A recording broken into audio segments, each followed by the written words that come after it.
Hello guys, welcome back to my channel. ഞാൻ സാറ്. ഞാനിപ്പോ ദേവരാം മറ്റൊരു സ്ഥലത്താട്ടോ, അതായത് വിശാഖപട്ടണം റൂട്ട് പോയിക്കൊണ്ടിരിക്കുകയാണ്. അപ്പോൾ നമുക്ക് ഒരു ലോറി ലിഫ്റ്റ് കിട്ടി. അതൊക്കെ നമുക്ക് ലിഫ്റ്റ് ചെയ്യുന്നത് आपका नाम बोले चंद्रा आपका घर आंध्र प्रदेश है आंध्र प्रदेश അത് നമുക്ക് നമ്മള് വരുന്ന വഴിക്ക് ഇന്നലെ നൈറ്റ് ഉറങ്ങിയിട്ടുണ്ടായിരുന്നില്ല കേട്ടോ. അതായത് നൈറ്റ് നല്ല അടിപൊളി സ്ഥലങ്ങളൊക്കെ ഉണ്ടപ്പോ ഹൈവേ തന്നെ കുറച്ച് വെറൈറ്റി ആയിട്ട് ഈ റൂട്ട് മുന്നേ വന്നിട്ടുണ്ട്. കുറച്ച് വെറൈറ്റി ആയിട്ടുള്ള ഭാഗങ്ങളാണെന്ന് എനിക്കറിയായിരുന്നു ഓൾറെഡി. അപ്പൊ ആ ഭാഗത്ത് ഞാൻ രാത്രി നടക്കാൻ തന്നെ വിചാരിച്ച് ലിഫ്റ്റ് എടുക്കാനും നിന്നില്ല. ഒരു പുലർച്ചെ ഒരു 5 മണി ആ ടൈമൊക്കെ ആയപ്പോഴാട്ടോ ലിഫ്റ്റ് എടുത്ത് കയറിയേ. ഇപ്പൊ ഏകദേശം ഒരു 2 മണി ആവാനായിട്ടുണ്ട്. ഇപ്പൊ ആളുടെ കൂടെ അവിടെ നിന്ന് ഏകദേശം 200 സംതിങ് കിലോമീറ്ററോളം വന്ന് ഇനിയിപ്പോ ഇവിടുന്ന് വിശാഖപട്ടണം വരെ പോകുന്നുള്ളൂ. ഒരു 80 സംതിങ് കിലോമീറ്റർ വരെ ആളുണ്ടാവുള്ളൂ. അത് കഴിഞ്ഞിട്ട് അവിടെ നമ്മൾ മാറി കയറി. ഇപ്പൊ നമ്മളൊരു പെട്രോൾ പമ്പിൽ നിർത്തിയിട്ടോ. നിർത്തിയിട്ട് അവിടെ ഫുഡ് കാര്യങ്ങളൊക്കെ ആളെ സെറ്റ് ചെയ്ത് ഇങ്ങനെ വീഡിയോ ഷൂട്ട് ചെയ്യാൻ പറ്റില്ല. ഞാൻ ഫ്രഷ് ആവാൻ വേണ്ടി പോയതാണ്. അപ്പൊ കഞ്ഞിയും തൈരും കാര്യങ്ങളൊക്കെ ഉണ്ട്. ഇപ്പൊ മോരൊക്കെ ഒഴിച്ച് വെച്ചിട്ടുണ്ട്. ഫുഡ് കാര്യങ്ങൾ കഴിക്കണം. പിന്നെ ലാസ്റ്റത്തെ വീഡിയോ ഇട്ടതിന് ബാക്കി കുറച്ച് ബാംഗ്ലൂരിൽ ഷൂട്ട് ചെയ്തിട്ടുണ്ടായിരുന്നു. പക്ഷെ അതില് വണ്ടിയുള്ള സൗണ്ട് കാരണമൊക്കെ ഞാൻ പറയുന്നത് കറക്റ്റായിട്ട് ക്ലിയർ ആയി കേൾക്കുന്നുണ്ടായിരുന്നില്ല.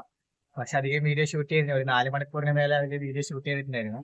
എന്റെ എക്സ്പീരിയൻസ് കാര്യങ്ങളും അതേപോലെ തന്നെ ഇതില് ട്രാവൽ ഇറങ്ങേണ്ട പ്രചോദനങ്ങളും എനിക്കുണ്ടായ പല അനുഭവങ്ങള്, എന്താ പറയാ, ജീവിതത്തിലുണ്ടായ പല പുച്ഛങ്ങള്, അങ്ങനത്തെ കുറച്ച് കാര്യങ്ങളൊക്കെ ഞാൻ വീഡിയോ ഷൂട്ട് ചെയ്ത് വെച്ചിട്ടുണ്ടായിരുന്നതാണ്.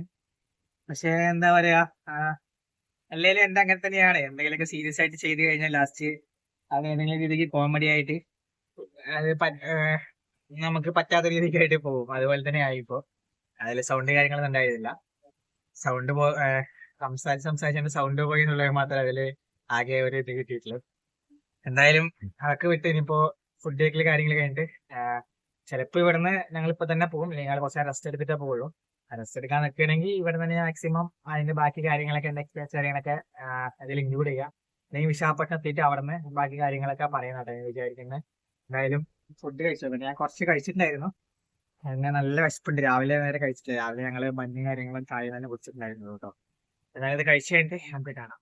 ഏകദേശം ഞങ്ങളിപ്പോ പോകുന്നില്ല തീരുമാനിച്ചു കേട്ടോ. അതായത് ഞാനിപ്പോ പോവാൻ നിൽക്കണ കണ്ട് വിചാരിച്ചിരുന്നാണ്. അപ്പൊ ആള് ഇനിയിപ്പോ എന്തെങ്കിലും പരിപാടി ഉണ്ടെങ്കിൽ നോക്കി കുറച്ച് നേരം റെസ്റ്റ് എടുത്തിട്ടേ പോവുള്ളൂ പറഞ്ഞു കേട്ടോ. എന്തായാലും ഇപ്പൊ തന്നെ വീഡിയോ കാര്യങ്ങളൊക്കെ ഷൂട്ട് ചെയ്ത് പറയാ വിചാരിച്ച്. അപ്പൊ ലാസ്റ്റ് ആയിട്ട് നമ്മുടെ എക്സ്പീരിയൻസ് കാര്യങ്ങളൊക്കെ ആയിരുന്നു പറഞ്ഞിട്ടുണ്ടായിരുന്നത്. അതായത് എനിക്ക് ഇതിലോട്ട് വരാണ്ടായ കുറച്ച് ആൾക്കാരുടെ കാര്യങ്ങളും നമ്മുടെ സന്തോഷ് സാറിന്റെ കാര്യമായാലും മഹേൻ ബ്രോയുടെ കാര്യമായാലും അതൊക്കെയാണ് ലാസ്റ്റ് വീഡിയോയിൽ കുറച്ച് പറഞ്ഞിട്ടുണ്ടായിരുന്നത്. പിന്നെ എന്റെ താജ്മഹൽ യാത്രയുടെ കുറച്ച് കാര്യങ്ങളും അതൊന്നും ഫുള്ളാക്കിയിട്ടുണ്ടായിരുന്നില്ല. അപ്പൊ അതിന്റെ ബാക്കി കാര്യങ്ങളാണ് ഞാൻ പറയാന്ന് വിചാരിച്ച ഈ വീഡിയോയില്. അതായത് അത് മാത്രമല്ല, പിന്നെ എന്റെ ലൈഫിലുണ്ടായ കുറച്ച് അനുഭവങ്ങളിൽ കുറച്ച് മോശപ്പെട്ട രീതിക്ക് ഉണ്ടായ അനുഭവങ്ങളായാലും അതൊക്കെ ആ ടൈമിൽ ഉണ്ടായി കഴിഞ്ഞപ്പോഴായാലും ഞാന് പിന്നീട് എന്തെങ്കിലുമൊക്കെ നല്ല കാര്യത്തിനായിരിക്കും എന്ന് വിചാരിച്ച് അതിൽ അങ്ങനെ ഡിപ്രഷൻ കൊടുക്കാതെയും അധികം അങ്ങനെ ഫീൽ കൊടുക്കാതെ അതിൽ തന്നെ എന്താ പറയാ ആ മൈൻഡ് ഒന്ന് റിഫ്രഷ് ആക്കി വെച്ച് വന്നത് കൊണ്ട് തന്നെയാണ് എനിക്ക് പിന്നെ അതിനെ ഓവർകം ചെയ്യാനൊക്കെ പറ്റിയത്. അങ്ങനെ കുറെ കാര്യങ്ങൾ ഉണ്ടായിട്ടുണ്ടല്ലോ. അപ്പൊ അതൊക്കെ ഒന്ന് ഷെയർ ചെയ്യാ വിചാരിച്ച്. ഇനി ലാസ്റ്റ് ആയിട്ട് ഞാൻ താജ്മഹലിൽ പോയ കാര്യങ്ങളൊക്കെ ആയിരുന്നു അതായത് എൻ്റെ ഒരു കൂട്ടുകാരൻ റൂമിലായിരുന്നു ലാസ്റ്റ് തന്നെ. അപ്പൊ അവനെ പരിചയപ്പെട്ട ഉണ്ടായ കാര്യങ്ങൾ പറയുന്നതിന്റെ ഇടയ്ക്ക് താജ്മഹലിൽ പോയതിന്റെ കുറച്ച് എക്സ്പീരിയൻസ് ഒക്കെ പറഞ്ഞിട്ടുണ്ടായിരുന്നു കേട്ടോ. അപ്പൊ അതിന്റെ ഇടയിൽ എനിക്കുണ്ടായ ഒരു ബാഡ് എക്സ്പീരിയൻസ് ഒന്നുണ്ടായിരുന്നു. അതിന് ആ വീഡിയോയിൽ പറഞ്ഞിട്ടുണ്ടായിരുന്നില്ല. അതായത് അത് പറയുന്നതിന് മുന്നേ വീഡിയോ അവസാനിപ്പിച്ചിട്ടുണ്ടായിരുന്നു, കുറച്ച് ലെങ്തി ആയതുകൊണ്ട്. അപ്പോൾ അതായത് താജ്മഹലിന് ഞാൻ തിരിച്ച് റിട്ടേൺ വരുന്ന ടൈമില് ഗുഡൂർ പറഞ്ഞൊരു സ്ഥലമുണ്ട്. അതായത് ഞാൻ ഇപ്പൊ ആ ഭാഗങ്ങളൊക്കെ പാസ് ചെയ്ത് പോട്ടെ. ഇപ്പൊ ഭാഗങ്ങളൊക്കെ പാസ് ചെയ്യുമ്പോൾ എനിക്ക് ഈ ഭാഗങ്ങൾക്ക് ഇപ്പൊ ഏറെക്കുറെ ഒരു പരിചയം. കാരണം പണ്ട് താജ്മഹലിൽ പോയിട്ട് വരുമ്പോഴായാലും ഈ റൂട്ടായിരുന്നു വന്നിട്ടുണ്ടായിരുന്നത്. പിന്നെ അതേപോലെ ഈ ട്രാവൽ സ്റ്റാർട്ട് ചെയ്തപ്പോ ഞാൻ പോയത് ഈ റൂട്ട് തന്നെയാണ്. ഫോൺ കേട് വന്നപ്പോൾ നേപ്പാളിൽ നിന്ന് തിരിച്ചു വരുന്ന വഴിക്ക് ബാംഗ്ലൂരിലോട്ട് വന്നത് ഈ റൂട്ട് തന്നെയാണ്. ഇപ്പോൾ തിരിച്ചു പോകുന്ന ഈ റൂട്ടൊക്കെ തന്നെയാണ്. അപ്പൊ എനിക്ക് ഈ റൂട്ട് ഏകദേശമൊക്കെ ഒന്ന് ആ ഒരു രീതിക്ക് മൈൻഡിൽ സെറ്റായി. ഈ റൂട്ടിലത്തെ ആൾക്കാരുടെ വിഷയങ്ങളായാലും പോകേണ്ട സ്ഥലങ്ങളായാലും എല്ലാം ഒന്ന് ഏകദേശം എന്റെ മൈൻഡിൽ സെറ്റാണ് ഇപ്പോ. അപ്പൊ ഇപ്പൊ ഞാൻ വിജയവാഡ പറഞ്ഞൊരു സ്ഥലമുണ്ട്. വിജയവാഡ ജംഗ്ഷൻ പറഞ്ഞൊരു സ്ഥലമുണ്ട്. ഞാൻ മുന്നേ അവിടെ നിന്ന് ഒരു വീഡിയോ ഒക്കെ ചെയ്തിട്ടുണ്ടായിരുന്നു. അപ്പൊ അതിന് മുന്നെയാണ് ഈ ഗുണ്ടൂർ പറഞ്ഞൊരു സ്ഥലമുണ്ട്, ഗുഡൂർ പറഞ്ഞൊരു സ്ഥലമുണ്ട്. ഗുണ്ടൂര് പറയുന്നത് വിജയവാഡന്റെ നിയർ ബൈ സ്ഥലം തന്നെയാണ്. അതല്ലാതെ കുറച്ചുകൂടെ നമ്മൾ ഈ കൊൽക്കത്ത ചെന്നൈ റൂട്ടിലോട്ട് പോകുമ്പോൾ ആന്ധ്രയിൽ തന്നെ ഗുഡൂർ പറഞ്ഞിട്ടൊരു സ്ഥലമുണ്ട് കേട്ടോ. അതായത് അവിടെ പറഞ്ഞ ആന്ധ്രയിലെ ആൾക്കാർ തന്നെയാണ്, അതായത് തെലുങ്ക് തന്നെയാണ് അവിടുത്തെ മെയിൻ ലാംഗ്വേജ്. പക്ഷെ നമ്മൾ ബാംഗ്ലൂരിൽ നിന്ന് കുറച്ച് തമിഴന്മാരെ കണ്ടിട്ടുണ്ടായിരുന്നില്ല, അതായത് ബാംഗ്ലൂർ തമിഴൻസ്, അതേപോലത്തെ ആന്ധ്ര തമിഴൻസ് നിൽക്കുന്ന കുറച്ച് ഭാഗങ്ങളാട്ടോ അവിടെ നിന്ന്.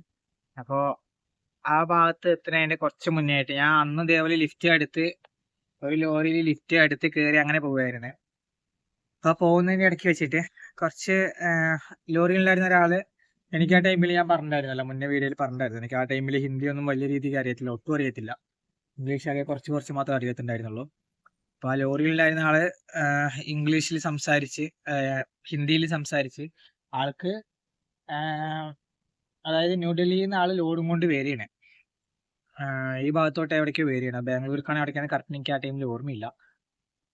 ആളിങ്ങനെ വന്നുകൊണ്ടിരിക്കുന്ന ടൈമിൽ ഗുഡൂർ എത്തുന്നതിന്റെ തൊട്ട് മുന്നേ വെച്ചിട്ട് ആള് കുറച്ചു നേരം ഒരു ലോറി പാർക്കിംഗ് ഒക്കെ ഉണ്ട് ഹൈവേയിൽ തന്നെ. അപ്പൊ അവിടെ കുറച്ചു നേരം വണ്ടി നിർത്തിയിട്ട് അതുവരെ ആള് നോർമലായിട്ട്, ഞങ്ങൾ തമ്മിൽ വലിയ രീതിക്ക് സംസാരം ഉണ്ടായിരുന്നില്ല, ചെറിയ രീതിക്ക് അങ്ങോട്ടും ഇങ്ങോട്ടൊക്കെ സംസാരിക്കാൻ. എനിക്ക് ആള് പറയുന്നത് മനസ്സിലാവത്തില്ല, ആളിങ്ങനെ എന്തെങ്കിലും പറഞ്ഞുകൊണ്ടിരിക്കും, എനിക്കത് മനസ്സിലാവത്തില്ല. ഞാൻ മനസ്സിലാവുന്നതിന് മറുപടി കൊടുത്ത് ബാക്കിലൊക്കെ തലയായിട്ട് ഇങ്ങനെ പോയിക്കൊണ്ടിരിക്കുകയായിരുന്നു.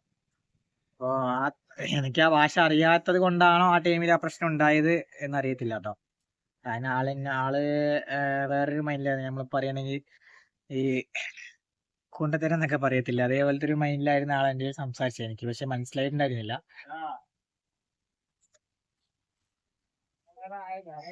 ആള് എന്നെ വിളിച്ചാണോ വിചാരിച്ച്, ആള് ഫോണിലാണ് കഴിച്ചത്. എനിക്കത് മനസ്സിലായിട്ടുണ്ടായിരുന്നില്ല. ആൾ അതിനുശേഷം ലോറി നിർത്തിയതിനു ശേഷം ആള് ലോറിന്റെ ഉള്ളിൽ തന്നെ കിടക്കാനുള്ള സെറ്റപ്പ് കാര്യങ്ങളൊക്കെ വിരിച്ചു തന്ന്, അതായത് ലോറിന്റെ ഉള്ളിൽ കിടക്കാനുള്ള, ഒരാൾ കിടക്കാനുള്ള സ്പേസേ ഉള്ളൂ, രണ്ടാൾക്ക് ഒന്ന് കഷ്ടിച്ച് കിടക്കാം, അത്രയ്ക്കുള്ള സ്പേസേ ഉള്ളൂ കേട്ടോ.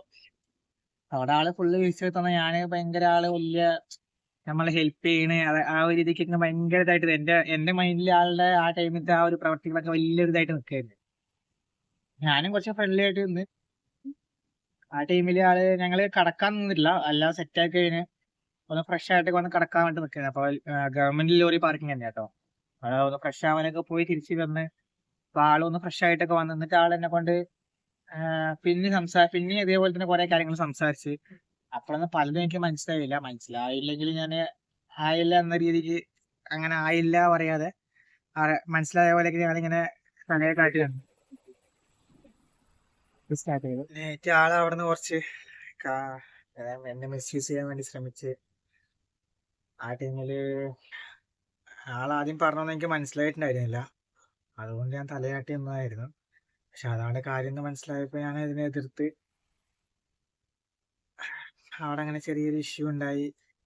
ആള് പിന്നെ എതിർത്തിട്ട് പിന്നെ ആള് അതിന് തുനിഞ്ഞു നിന്നപ്പോ അറിയാതെ ഞാനൊന്ന് എന്താ പറയാ, അറിയാതെ ഞാനൊന്ന് കൈവച്ചു. കാരണം ഞാനും പെട്ടെന്ന് പ്രതീക്ഷിച്ചതല്ല. ആള് കുറച്ച് പ്രായമായിട്ടുള്ള ആളാണ്, അധികം പ്രായമൊന്നും ആയിട്ടില്ല, അതായത് ഒരു 35-40 ആ ഒരു പ്രായം ഉണ്ടാവുള്ളൂ. അപ്പൊ അതിന്റെ ഒരു ആരോഗ്യം ആൾക്കും ഉണ്ട്. ഞാനന്ന് കുറച്ചുകൂടെ ചെറുതായിരുന്നു. ഞാൻ അറിയാതെ പെട്ടെന്ന് കൈവച്ച്. ഞാൻ ഒന്ന് ഷൗട്ട് ചെയ്താൽ ചൂടായാൽ മതിയായിരുന്നു, പക്ഷെ എനിക്കും പെട്ടെന്ന് അപ്പം അതിന്റെ ഒരു ബോധം ഉണ്ടായിരുന്നില്ല. അറിയാതെ ഞാനൊന്ന് കൈവച്ചപ്പോ ബാക്കി ലോറിക്കാർ അവിടെ ഉണ്ടായിരുന്നു. ആളുടെ കൂടെ തന്നെ അതായത് അവര് ഒരേ കമ്പനിയുടെ ലോഡ് കൊണ്ടുപോകുന്ന ആൾക്കാർ, അങ്ങനെ ഒരേ ഇതില് ഓടുന്ന ആൾക്കാരാണ്. അവര് വന്ന് എല്ലാരും കൂടി വന്ന് ഇങ്ങനെ കൈവച്ച് അടിച്ച് ആകെ കണ്ണൊക്കെ, അതായത് എന്റെ വലത് കണ്ണ്, ഈ കണ്ണായിരുന്നു, ഇവിടെ അടിയൊക്കെ കൊണ്ട് കണ്ണൊക്കെ ഇങ്ങനെ ചെറുതായി, ഇവിടെയൊക്കെ നല്ല വീക്കും ഉണ്ടായിരുന്നു. അങ്ങനെയൊക്കെ ആയിരുന്നു കുറച്ചു ദിവസം. പിന്നെ അന്ന് എനിക്ക് ആകെ മടുപ്പ് വന്ന് എന്റെ മനസ്സിലും പിന്നെ അങ്ങനത്തെ ഒരു ചിന്ത, അതുവരെ എന്റെ മനസ്സിൽ ഒരു ഇതുണ്ടായിരുന്നു. കാരണം ഇന്ത്യയല്ലേ, ഇതിലിപ്പോ എവിടെ വേണമെങ്കിലും യാത്ര ചെയ്യാം, നമുക്കൊരു കുഴപ്പം ഉണ്ടാവില്ല എന്നൊരു ചിന്തയൊക്കെ ഉണ്ടായിരുന്നു. പക്ഷെ പെട്ടെന്ന് അങ്ങനത്തെ ഒരു അനുഭവം ഉണ്ടായപ്പോ ആകെ മടുപ്പ് തോന്നി എനിക്ക്. അന്ന് കുറച്ചു ദൂരം ഇങ്ങനെ നടന്ന് റോട്ടിൽ കൂടെ നടക്കുന്ന ടൈമില് ഒരാള് ബൈക്കിൽ പെട്ടെന്ന് വന്നു. ഞാൻ വേഗം നോക്കാണ്ട് ഇങ്ങനെ നടക്കട്ടെ. അപ്പൊ ആളാണെങ്കിൽ ഈ ലോറിയിൽ ലിഫ്റ്റ് എടുത്ത് കയറുന്നതിന് മുന്നേ ഞാൻ നടക്കുന്ന ടൈമില് ആൾ ഇതേപോലെ റോട്ടിൽ കൂടെ പോകുമ്പോ എന്നെ കണ്ടിട്ടുണ്ടായിരുന്നു പോവാ. അങ്ങനെ പറഞ്ഞിട്ട് എന്നെ പിന്നെയും കണ്ടപ്പോ ആള് നിർത്തിയതാണ്. അത് ഗുഡൂര് വെച്ചിട്ടാട്ടോ.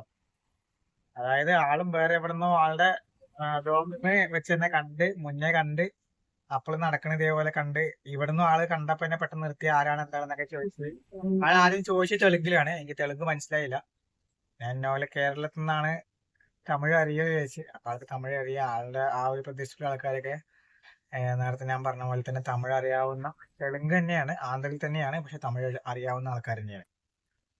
അപ്പൊ അവരെന്നെ ആളെന്നെ അങ്ങനെ ബൈക്കിൽ കയറ്റി ലിഫ്റ്റ് എടുത്ത് കൊണ്ടുപോയി.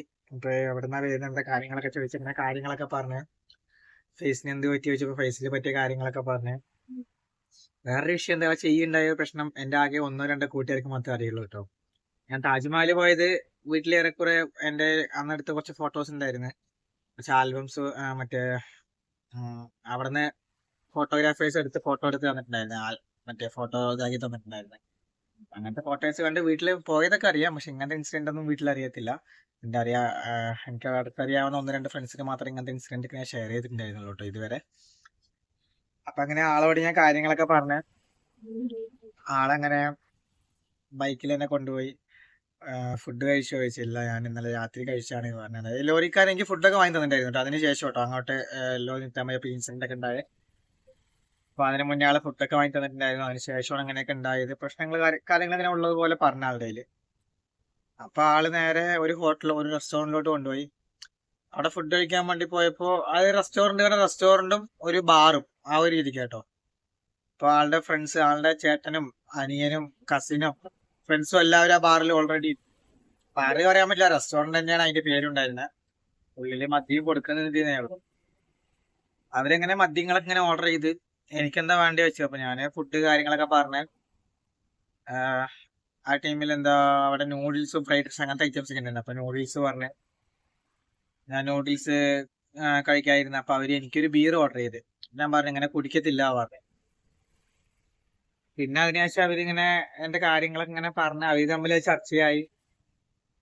അവരവിടെ നിന്നിട്ട് ഒരു വൈകുന്നേരം വരെ, അതായത് ഞാനൊരു ഉച്ച ടൈം ആകുമ്പോ അങ്ങോട്ട് അവരുടെ പോയതാണ്. രാത്രി ആള് ഗുഡൂർ ജംഗ്ഷനിൽ നിന്ന്, ഗുഡൂർ ജംഗ്ഷൻ അല്ല, ഗുഡൂരിൽ നിന്ന് നാട്ടിലോട്ടുള്ള ട്രെയിന് നോക്കി. ആ ടൈമിൽ കേരള എക്സ്പ്രസ് ആവുന്നു. ഞാൻ ഈ കേരള എക്സ്പ്രസ്സിലാണ് തോന്നുന്നു കേട്ടോ ഈ ഇവിടുന്ന്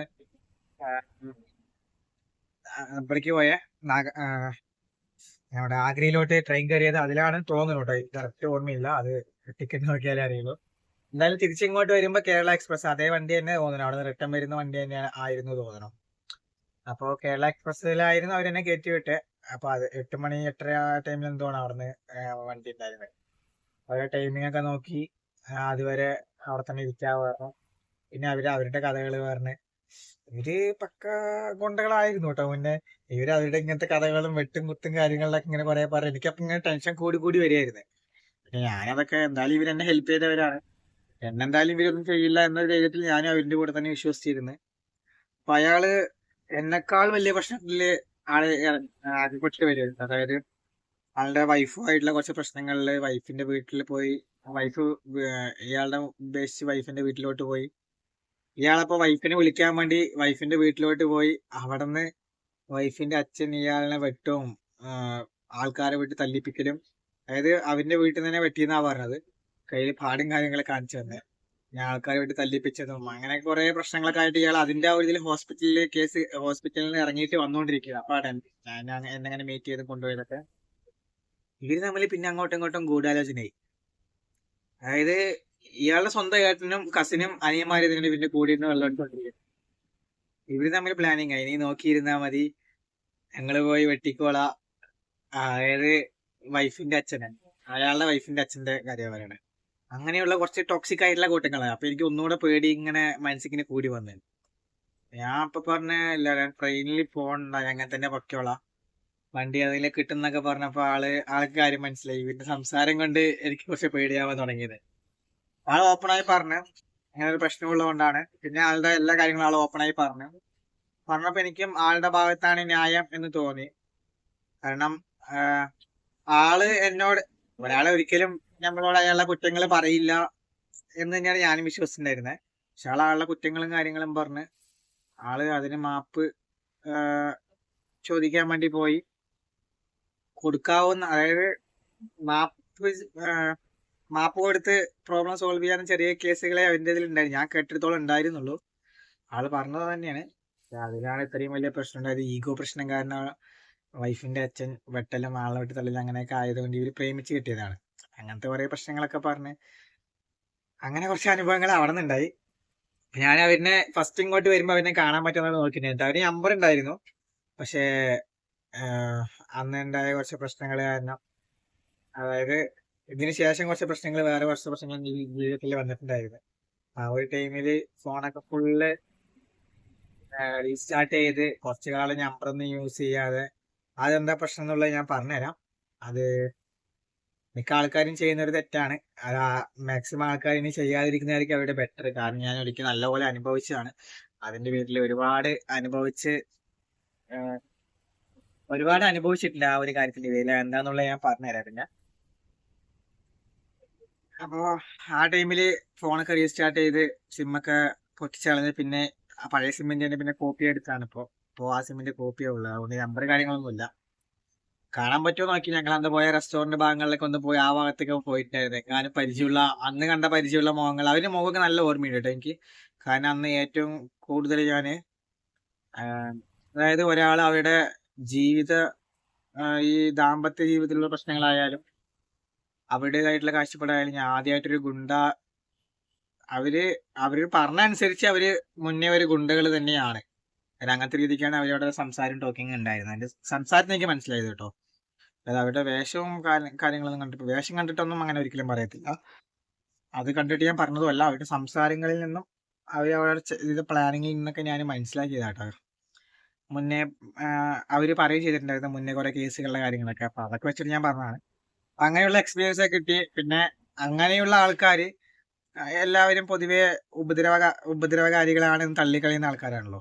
അപ്പൊ അങ്ങനെയുള്ള ആൾക്കാർ നമ്മൾ ഇത്രയും ഒരു പ്രശ്നത്തിൽ അകപ്പെട്ട് വന്നുകൊണ്ടിരിക്കുമ്പോൾ നമ്മളെ, അതും സ്വന്തം നാട്ടുകാരല്ല വേറൊരു നാട്ടുകാരെ അങ്ങനെയൊക്കെ ആയിട്ട് വരുമ്പോൾ നമ്മളെ ഹെൽപ്പ് ചെയ്തപ്പോ അതെനിക്ക് നല്ല രീതിക്ക് മനസ്സിൽ കൊണ്ടു കേട്ടോ. അങ്ങനെ അതുകൊണ്ട് അതിന്റെ മോങ്ങള് കാര്യങ്ങളൊന്നും മറക്കത്തില്ല ഞാൻ. അപ്പൊ അങ്ങനെ തപ്പിപ്പോയിട്ടുണ്ടായിരുന്നു, പക്ഷെ ആ ഭാഗത്തുനിന്ന് കാണാൻ പറ്റിയില്ല. പിന്നെ എന്നെ ആള് കൊണ്ടാക്കിയ റെയിൽവേ സ്റ്റേഷൻ ഭാഗത്തൊക്കെ ഒന്ന് പോയിട്ടുണ്ടായിരുന്നു. അവിടെ ഒന്നും കാണാൻ പറ്റിയിട്ടുണ്ടായിരുന്നില്ല. അതുകൊണ്ട് പിന്നെ അങ്ങനെ കുറച്ച് ബന്ധങ്ങളെ വീണ്ടും കാണാൻ പറ്റാതെ പോയി. ഞാൻ കാണാൻ പറ്റുമെന്ന് പ്രതീക്ഷിച്ചാണ്, കാണാൻ പറ്റാതെ പോയി. അങ്ങനെ ഇവര് അവിടെ നിന്ന് ഒരു 8 മണിയൊക്കെ ആകുമ്പോ ആള്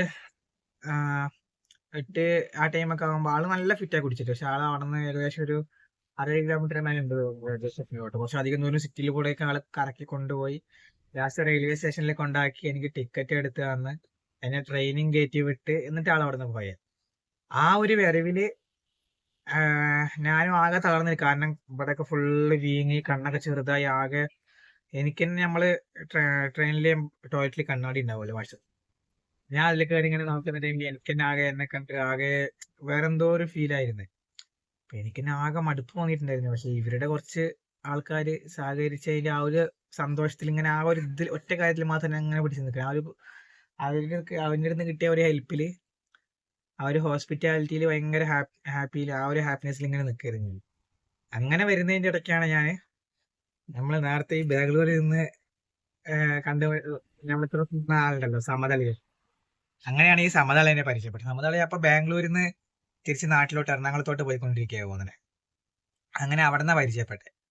പിന്നെ ഞങ്ങള് ഭയങ്കര സമതളന്റെ ഫ്രണ്ട്സും ഉണ്ടായിരുന്നു തോന്നുന്നു അതില്, കറക്റ്റ് എനിക്കറിയത്തില്ല. കൂടെ വർക്ക് ചെയ്യണമല്ല, അങ്ങനെ പരിചയക്കാരായിട്ടുള്ള ആർക്കും ഫ്രണ്ട്സ് ഉണ്ടായിരുന്നു തോന്നുന്നു. സമതലയായിട്ട് നല്ല കോണ്ടാക്ട് ആയി. പിന്നെ ഞങ്ങൾ പാലക്കാട് രണ്ടുപേരും ഒന്നിച്ച് ഇറങ്ങി. അവിടെ കുറച്ച് ഏതൊക്കെ ടൈം സ്പെൻഡ് ചെയ്ത് എന്റെ 1-2 കൂട്ടുകാരന്മാരിനേക്ക് അങ്ങോട്ട് വിളിച്ചിട്ട്, അതായത് പാലക്കാടിലെ കുറച്ച് ഗെയിം ഫ്രണ്ട്സ് ഉണ്ട്. അപ്പൊ അതിനെ കണ്ട് വിളിച്ചു വരുത്തി അവരിനെ കണ്ട് അവരിനെയും ഫസ്റ്റ് ടൈം ആയിരുന്നു ഞാൻ കാണുന്നത്. അതിനെയൊക്കെ കണ്ട് സംസാരിച്ച് പിന്നെ അതിനുശേഷം ഞങ്ങൾ നേരെ എറണാകുളത്തോട്ട് കയറി. അന്ന് കയ്യിൽ വേറെ എക്സ്ട്രാ ക്യാഷ് ഒന്നും ഇല്ല, അപ്പൊ ടിക്കറ്റ് ഒന്നും എടുത്തിട്ടില്ല. നേരെ എറണാകുളത്തോട്ട് കയറി. ഞങ്ങൾ എറണാകുളത്ത് കുറച്ച് നേരം ഇങ്ങനെ നിന്ന് അതിനുശേഷം അവിടെ നിന്ന് നേരെ സമതലയിൽ എറണാകുളത്ത് തന്നെ അന്ന് വർക്ക് നോക്കിയിട്ടുണ്ടായിരുന്നു. അന്ന് അവന്റെ ഫ്രണ്ട്സ് കാര്യങ്ങളൊക്കെ അവിടെ ഉണ്ടായിരുന്നു പോകുന്നത്. അപ്പൊ അങ്ങോട്ട് അവന്റെ റൂമിലോട്ട് പോയി. എന്നെ വിളിച്ചിട്ടുണ്ടായിരുന്നു, പക്ഷെ എനിക്ക് വർക്കിന് പോകേണ്ട, കാരണം കുറച്ചധികം ദിവസം വർക്കിന്റെ അവിടെ നിന്ന് മുങ്ങിയിട്ടാണ് ഞാൻ ഈ ട്രാവൽ കഴിഞ്ഞ് വന്നത്. അപ്പൊ വർക്കിന് പോകേണ്ട അത്യാവശ്യ കാര്യങ്ങളിൽ ആ ടൈമിൽ കുറച്ച് പ്രശ്നങ്ങളൊക്കെ ഉണ്ടായിരുന്നു വീട്ടിലായാലും. അങ്ങനെ കുറച്ച് കാര്യങ്ങളൊക്കെ ആയി നിൽക്കുകയായിരുന്നു. അപ്പൊ നേരെ വർക്കിന് പോയി ട്രിവാൻഡ്രത്തോട്ട് പോയി. പിന്നെ അതിനുശേഷമാണ് ട്രിവാൻഡ്രത്തുനിന്ന് എന്റെ വീട്ടിലോട്ട് ഞാൻ നടക്കുന്നത്. അതായത് അതിനുശേഷം കയ്യിൽ ക്യാഷ് ഇല്ല. അതിനുശേഷം പിന്നെ ഒരു ലീവിന്റെ ടൈമില്ല കേട്ടോ, കയ്യിൽ ക്യാഷ് ഇല്ല, 5 പൈസ എടുക്കാനില്ല, എവിടെ നിന്നും മറിക്കാനില്ല. മറിക്കുക പറഞ്ഞാൽ ഞാൻ എൻ്റെ കയ്യിൽ ഇന്ന ടൈമിൽ കിട്ടും, കിട്ടിയാൽ തിരിച്ച് കൊടുക്കാൻ പറ്റും എന്ന് ഉറപ്പുണ്ടെങ്കിൽ മാത്രമേ ഞാൻ അതിൻ്റെ അടുത്ത് നിന്നും കടം വാങ്ങാൻ നിൽക്കുള്ളൂ. കാരണം എല്ലാവരും ഒരു കടബാധ്യത വെച്ച് പിന്നെ, കാരണം അതിന് മുന്നേ ഞാൻ നേരത്തെ പറഞ്ഞ പ്രശ്നമുള്ളൂ, അത് ഈ ഒരു കടമായിട്ട് ബന്ധപ്പെട്ടൊരു പ്രശ്നമാണ്. അതിനെക്കുറിച്ച് ഞാൻ പറഞ്ഞുതരാം. അത് ലോണുമായിട്ട് ബന്ധപ്പെട്ടൊരു പ്രശ്നമായിരുന്നു. അത് ഞാൻ ജീവിതത്തിൽ ഏറ്റവും ചെയ്തു പോയ തെറ്റ് എന്ന് വിചാരിക്കുന്ന, ചെയ്യണ്ടായിരുന്നു എന്ന് എനിക്ക് ഏറ്റവും കൂടുതൽ മനസ്സിൽ ഉള്ളിത്തട്ടി തോന്നിയ ഒരു കാര്യമാണ് ആ ഒരു ലോണിന്റെ കാര്യം. അത് ഞാൻ പറഞ്ഞുതരാം. പിന്നെ അപ്പോൾ അങ്ങനെയൊക്കെ ഒരു വിഷയം ഉള്ളത് കൊണ്ട് ഞാൻ പിന്നെ അധികം ആരുടെ അടുത്തും ഫ്രണ്ട്സിന്റെ അടുത്തുനിന്നായാലും അധികം ക്യാഷ് കടമായിട്ട് ചോദിക്കാറില്ല. കൊടുത്തത് ചിലപ്പോൾ കൊടുത്തവരുടെ അടുത്ത് ചിലപ്പോൾ ഉണ്ടെങ്കിൽ അയക്കുമെന്ന് പറയുന്നല്ലാതെ, പക്ഷെ ആ ടൈമിൽ അവസാനമായതുകൊണ്ട് ആരുടെ അടുത്ത് ഉണ്ടാവില്ല എന്ന് എനിക്ക് ഉറപ്പായിരുന്നു. അങ്ങനെ ഞാൻ ശരി രണ്ടും കൽപ്പിച്ച് അവിടെ നിന്ന് ഇറങ്ങി നേരെ വീട്ടിലോട്ട് നടക്കാവുന്ന ഒരു പ്ലാനായി. അങ്ങനെ നടന്ന്, അതായത് ഒരു ദിവസം ഉച്ച ടൈം കഴിഞ്ഞിട്ടാണ് അവിടെ നിന്ന് ഇറങ്ങിയത്. അവിടെ നിന്ന് ഇറങ്ങി നേരെ ആദ്യം റെയിൽവേ സ്റ്റേഷന്റെ ആ ഭാഗത്തോട്ട് പോകാനുള്ള പ്ലാനിലായിരുന്നു, ട്രെയിൻ ടിക്കറ്റ് എടുക്കാതെ പോകാനായിരുന്നു. പിന്നെ അത് വേണ്ട വെച്ച്, കാരണം അങ്ങനെ പോയി പിന്നെ ട്രെയിനും കൂടി പിടിച്ചു കഴിഞ്ഞാൽ അതിന് പൈസ കൊടുക്കാൻ വേണ്ടി എന്തായാലും കടം വാങ്ങേണ്ട അവസ്ഥയാവും. കാരണം ഗവൺമെന്റിനോട് പൈസ ഇല്ല, അങ്ങനെ വേണ്ട കാര്യമില്ലല്ലോ. അപ്പൊ അതിനെന്തായാലും അതിലേറെ കടാവത്തേ ഉള്ളൂ. കാരണം എങ്ങനെ പോയാലും 10, 400, 500 രൂപ മിനിമം എന്തായാലും അവിടെ നിന്ന് ടിക്കറ്റ് എടുക്കാണ്ട് കയറി കഴിഞ്ഞാൽ ഫൈൻ കിട്ടും. അപ്പൊ അങ്ങനെ ഉള്ളത് കൊണ്ട് നടക്കാൻ തന്നെ തീരുമാനിച്ച് രണ്ടും കൽപ്പിച്ച് ഇറങ്ങി. അവിടെ നിന്ന് നടന്ന് കുറച്ച് ദൂരം ഇങ്ങനെ മെല്ലെ മെല്ലെ ലിഫ്റ്റൊക്കെ അടിച്ച്. ആ ടൈമിലൊക്കെ ഈ 2 ഹെൽമെറ്റിന് കാര്യം നമ്മുടെ കേരളത്തിൽ ഭയങ്കര ഇതായിട്ട് നിൽക്കുകയായിരുന്നു. എന്നാലും ഞാന് പറ്റാവുന്നത്രയും ലിഫ്റ്റൊക്കെ തടുത്ത് ഇങ്ങനെ പോയി, ക്യാമറ ഉള്ളപ്പോ ഇറങ്ങി, പിന്നെ കുറച്ച് ദൂരം നടന്ന് വേറെ ലിഫ്റ്റ് എടുത്ത് അങ്ങനെ പോയി. അങ്ങനെ കുറച്ച് ട്രാവൽ ചെയ്ത് പിന്നെ ഇതൊരു സ്ഥിരമായി. പിന്നെ കയ്യിൽ പൈസ ഉണ്ടെങ്കിലും ഇല്ലെങ്കിലും ഇങ്ങനത്തെ ഒരു ട്രാവലിംഗ് ആയി. അതായത് ലിഫ്റ്റ് എടുത്ത് നടന്ന് അതിൽ നിന്ന് കുറച്ച് എനിക്ക് തോന്നി തുടങ്ങി, ട്രിവാൻഡ്രത്ത് നിന്ന് പാലക്കാട് വരെ എനിക്ക് വരാന്നുണ്ടെങ്കിൽ പിന്നെ ബാക്കിയുള്ള സ്ഥലങ്ങളിലേക്ക് പോകുമ്പോഴും കുറച്ച് ദൂരമല്ലേ ഉള്ളൂ എന്നൊരു മൈൻഡ് സെറ്റ് ആയി. അങ്ങനെ വീട്ടിൽ നിന്ന് ട്രിവാൻഡ്രത്ത് നിന്ന് വീട്ടിലോട്ട് എത്തി. അതേപോലെ പിന്നെ എറണാകുളത്ത് നിന്ന് വർക്കിന് പോകുമ്പോഴും ഇതേപോലെ തന്നെയായിരുന്നു, നടന്ന് ലിഫ്റ്റിന് എടുത്തിട്ട് തന്നെയായിരുന്നു പോയത്. അങ്ങനെ കുറച്ച് എക്സ്പീരിയൻസ് അന്ന് മുതലേ ഉണ്ടാക്കിയെടുത്ത് അതിൽ നിന്നും പിന്നെ നടന്നും ലിഫ്റ്റിന്റെ അടുത്ത് എത്ര ദൂരം വേണമെങ്കിലും പോവാം, ലിഫ്റ്റ് കിട്ടിയില്ലെങ്കിൽ പോലെ എത്ര ദൂരം വേണമെങ്കിലും നടക്കാൻ ഒക്കെ തയ്യാറാണ് എന്നൊരു മൈൻഡ് സെറ്റിലോട്ടായി. അങ്ങനെയാട്ടോ ഈ ഒരു രീതിക്കുള്ള ട്രാവൽ ഞാൻ ചൂസ് ചെയ്തത്. നമ്മളിപ്പോ വിശാഖപട്ടണത്തിന്റെ അവിടെ എത്തിട്ടോ. ഞാൻ പണ്ട് ഈ റൂട്ട് വന്നിട്ടുണ്ട്. ഇവിടെ വന്ന ടൈമിൽ പണ്ട് ഇത് ഒരു സമ്മർ വാട്ടർ ക്യാമ്പ് അങ്ങനെ എന്തോ ഒരു പേരിൽ, അതായത് ബാക്ക് കോളേജാണ്. അപ്പോൾ ആ കോളേജിൻ്റെ അവിടെ വെള്ളമൊക്കെ ഫ്രീ ആയി കൊടുത്തിട്ടുണ്ടായിരുന്നതാണ്. ഞാൻ അതൊക്കെ വിചാരിച്ച് കറക്റ്റ് ഇവിടെ ഇറങ്ങിയതാണ്. പക്ഷെ ഇറങ്ങി നോക്കുമ്പോൾ വെള്ളമൊന്നും കാണാനില്ല കേട്ടോ. ഇപ്പോൾ അതൊക്കെ പരിപാടിയൊക്കെ നിർത്തി പോകുന്നത്. എന്തായാലും നമ്മളിപ്പോൾ ആളുടെ വണ്ടിയിൽ നിന്ന് ഇവിടുന്ന് ഇറങ്ങി. ഇതിപ്പോൾ ഇവിടുന്ന് ഒരു 890 കിലോമീറ്ററോളം നമുക്ക് സ്ട്രൈറ്റ് റൂട്ട് തന്നെയാണ്. ഞാൻ മുന്നേ പോയിട്ടുള്ള റൂട്ട് തന്നെയാണ്. അപ്പോൾ ആ റൂട്ട് പോകാണ്ട് കുറച്ച് മുന്നോട്ടൊക്കെ നടന്നിട്ട് ബാക്കി ചെക്ക് ചെയ്യാൻ പറ്റുന്നൊക്കെ നോക്കി നോക്കാം കേട്ടോ. അപ്പോൾ ഞാൻ എന്തായാലും നേരത്തെ പറഞ്ഞ കാര്യങ്ങളിലോട്ട് വരാം. ഇപ്പോൾ എന്തായാലും പറഞ്ഞ് കംപ്ലീറ്റ് ചെയ്തിട്ട് പോകാമെന്ന് വിചാരിച്ച്. അപ്പോൾ അങ്ങനെയൊക്കെയാണ്. അതായത് നേരത്തെ ഞാൻ കുറച്ച് കാര്യങ്ങൾ പറഞ്ഞിട്ടുണ്ടായിരുന്നല്ലോ, നമ്മുടെ ട്രാവലിൻ്റെ മുന്നേ ഈ ട്രാവൽ സ്റ്റാർട്ട് ചെയ്യാനുള്ള, അതായത് ഇങ്ങനെ ട്രാവൽ ചെയ്യാനുള്ള ഒരു ധൈര്യം, കോൺഫിഡൻസ് കിട്ടിയ ആ ഒരു സിറ്റുവേഷൻസൊക്കെ. അപ്പം അങ്ങനെ കുറേ നടന്നും ലിഫ്റ്റ് എടുത്തും ട്രാവൽ ചെയ്ത് അങ്ങനെ കിട്ടിയ ഒരു കോൺഫിഡൻസ് ആട്ടോ എനിക്ക് ഈ ഒരു ട്രാവലിൽ ഇങ്ങനെ ട്രാവൽ ചെയ്യാനായിട്ട്. അതുകൊണ്ട് തന്നെയാണ് എത്രയൊക്കെ നെഗറ്റീവ് ഉണ്ടായാലും എത്രയൊക്കെ ബാഡ് എക്സ്പീരിയൻസ് കിട്ടിയാലും പിന്നെയും ഒരു അതിനെയൊക്കെ ഓവർകം ചെയ്ത് ഇങ്ങനെ വന്നുകൊണ്ടിരിക്കുന്നത് ആ ഒരു കോൺഫിഡൻസ് ഉള്ളതുകൊണ്ടാട്ടോ, എന്നെ കൊണ്ട് പറ്റുന്നുള്ളൊരു കോൺഫിഡൻസ് ഉള്ളതുകൊണ്ട് തന്നെയാട്ടോ. പിന്നെ ഞാൻ നേരത്തെ പറഞ്ഞിരുന്നൊരു വിഷയം ഉണ്ടായിരുന്നു, എനിക്ക് ലൈഫിലുണ്ടായ കുറച്ച് പ്രോബ്ലംസ് ലോണുമായി ബന്ധപ്പെട്ടിട്ട്. അപ്പോൾ ഒരു ആപ്പിൽ നിന്ന് ലോൺ എടുത്തതാണ്. അതിൽ നിന്ന് ലോൺ എടുത്ത് കൂട്ടുകാരന്മാർ പഠിച്ചുകൊണ്ടിരിക്കുന്ന ടൈമിൽ 500 രൂപ കിട്ടും എന്നൊരു രൂപത്തിൽ ലോൺ എടുത്ത് അങ്ങനെ എടുത്തെടുത്ത് അത്യാവശ്യം നല്ലൊരു എമൗണ്ട് വരെ എടുത്ത് അവസാനം അത് പണി കിട്ടി. തിരിച്ചടച്ചതൊന്നും ആപ്പിൽ കാണിക്കാണ്ടായി. അങ്ങനെ കുറച്ച് ഇഷ്യൂസൊക്കെ ആയി. അങ്ങനെ കുറച്ച് അധികം ഇഷ്യൂസ് ആയിട്ടുണ്ടായിരുന്നു. ആ ടൈമിൽ കുറച്ച് നല്ല രീതിക്ക് കുറച്ച് ഇഷ്യൂസൊക്കെ ഉണ്ടായിരുന്നു. അപ്പോൾ അതിൻ്റേതായിട്ടുള്ള ഡെയിലി കോൾ വിളികളും ഇങ്ങോട്ട് വിളിക്കലും നമ്മളെ ശല്യപ്പെടുത്തലും അങ്ങനത്തെ കുറച്ച് പരിപാടിയൊക്കെ ഉണ്ടായിരുന്നു. ഞാൻ ഇപ്പം എന്തായാലും ഈ വീഡിയോയിൽ അത് ഉൾപ്പെടുത്തുന്നില്ല. അപ്പോൾ അടുത്ത പാർട്ടിൽ എന്തായാലും അതിനെക്കുറിച്ചും ഡീറ്റെയിൽ ആയിട്ട് സംസാരിക്കാൻ തന്നെ വിചാരിക്കുന്നത്. കാരണം അങ്ങനെ എടുത്ത് ഇപ്പോൾ പണി കിട്ടിയ കുറേ ആൾക്കാരുണ്ട്. അങ്ങനെ 1-2 ആൾക്കാർ എനിക്ക് പരിചയമുണ്ട്. മാക്സിമം ആരും എടുക്കാതിരിക്കുന്നത് തന്നെയാണ് നല്ലത്. അപ്പോൾ എന്തായാലും നമുക്ക് എന്തായാലും അതിനെക്കുറിച്ചൊക്കെ അടുത്ത വീഡിയോയിൽ അടുത്ത പാർട്ടിൽ സംസാരിക്കാം. ഇതിപ്പോൾ തന്നെ ഒരുപാട് ലെങ്തിയായി. ഇപ്പോൾ നമ്മളെന്തായാലും ഇപ്പോൾ വിശാഖപട്ടണത്തിലാണ് ഉള്ളത്. ഇവിടെ നിന്ന് കൊൽക്കത്ത റൂട്ടിലോട്ട് വേറെ ലിഫ്റ്റ് കിട്ടുമോ എന്നുള്ളത് നോക്കി നോക്കണം. കുറച്ചുകൂടെ മുന്നോട്ട് നടന്നിട്ട് ചെക്ക് ചെയ്യാൻ പറ്റുമോ എന്നുള്ളത് നോക്കി നോക്കണം കേട്ടോ. എന്തായാലും വീഡിയോസൊക്കെ എല്ലാവരും കണ്ടെന്ന് വിചാരിക്കണം. അപ്പോൾ ഇത്ര നേരം വീഡിയോസൊക്കെ കണ്ടാൽ എന്തായാലും സന്തോഷം.